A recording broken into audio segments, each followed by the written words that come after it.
Hi, I'm Stan, and I was tagged to do a 10-book tag by Patty to talk about the 10 books that are interesting, I guess, to me. Start off with some books when I was a kid, just because I remember them for some reason. And the first one was the Alvin Secret Code book. It was a pretty neat book, and the codes were cool, and I don't think there were any other books really like that at the time where you could try and figure out these codes in the pages as part of the story and all. At least that's what I remember. It's been a while. And then the other book would be the deal there, his Norse gods and giants books, which I think were really interesting. I remember going in the library at school and reading different books, and that one took out off the shelf when we had this time at the library. Very good, because I think liking comics and stuff and knowing Thor, it kind of fleshed out the idea of what people really thought, belief system about what mythology was like. I remember the thing where Loki, where the giant serpent's dripping venom on his head.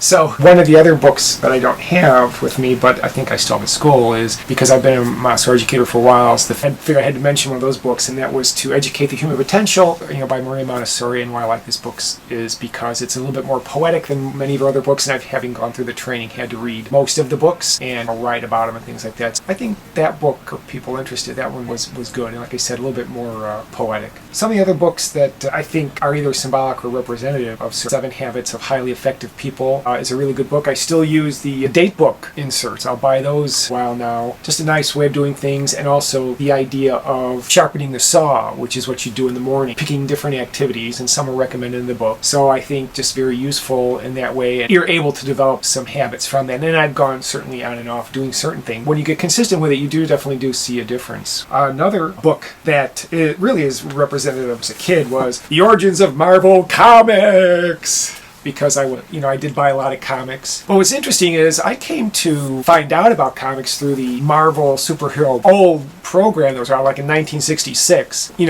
had all these characters. Then for some reason, I ended up finding the comic books. Neat memories is that I would go with my mom to the coin laundry to do the wash. I ended up eating like some kind of Burger King and fries, and then flipping through a comic that I got from a pharmacy. With just boxes of comic books, you'd go in and pay. I'll start out paying 15 cents for, and then probably got up to about 30 cents by the time I got older. So representative of that. Of course, it's a good book. It's by Stan Lee, but I think it also talks about some of the great comic creators like Jack Kirby and Stan Lee. So it's representative of that time I spent, going through buying comics, reading them, being fascinated by certain artwork like Steve Ditko. Certain things. Jack Kirby was dynamic. Jim Steranko and Neil Adams, they all kind of piqued your interestingness and kept your thinking, oh yeah, this was the book you want to get because it had this particular artist. And I think at that time things were more really artist driven than maybe more so today. The other books I want to talk about are basically non-fiction books. This book is probably the one that I talk about is probably the oldest and the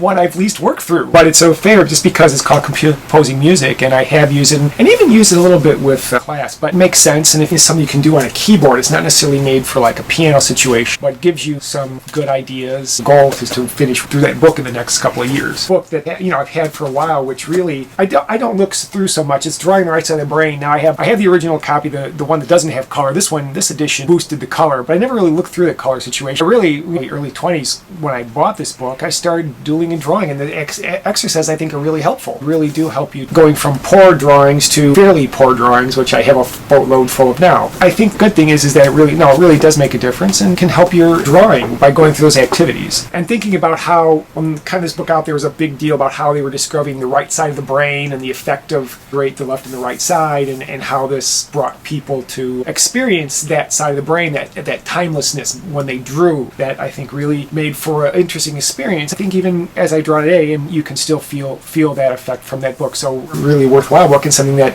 I've used. Another book I've had for a while, and actually got most of the way through, I think almost the last chapter, and thing that is The Artist's Way. It's really about creativity. She has some good ideas, and the one I try and do a little bit is the writing exercises out of here and stuff like that she talks about. When you think about creativity and how that works, find that you just kind of naturally use it, but if you stop to think about it and put yourself in that mode, help you work through a lot of situations. I think doing the writings and some of the activities help bring forth some useful information.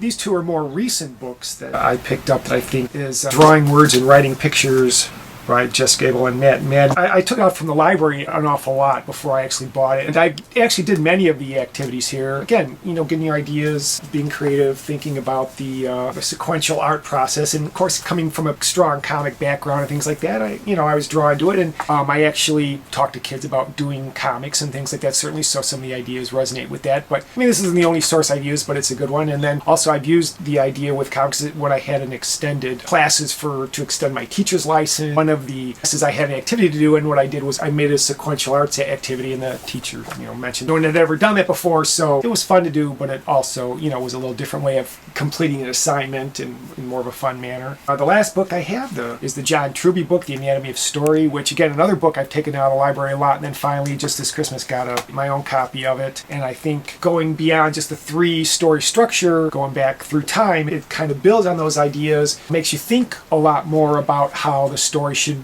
be, how the character should interact within the story. I think it's made for screenwriters and things, but I think it applies to a lot of stories. And I kind of use some of the ideas out of here as well as some other writing books. But I think this one right now I like the most from the writing books that I've seen. I've read many other writing books too as well, but yeah, this is the one that has some practical information. It's just a process you have to go through. That's the only thing. So that's why if I written shorter things, if I've written things for student film plays they put on and things like that, I use some basic ideas from that, and hopefully in time get more and more involved in that projects coming from that. So anyway, those are my 10 books. Hope you enjoyed it. Up in the tree. So then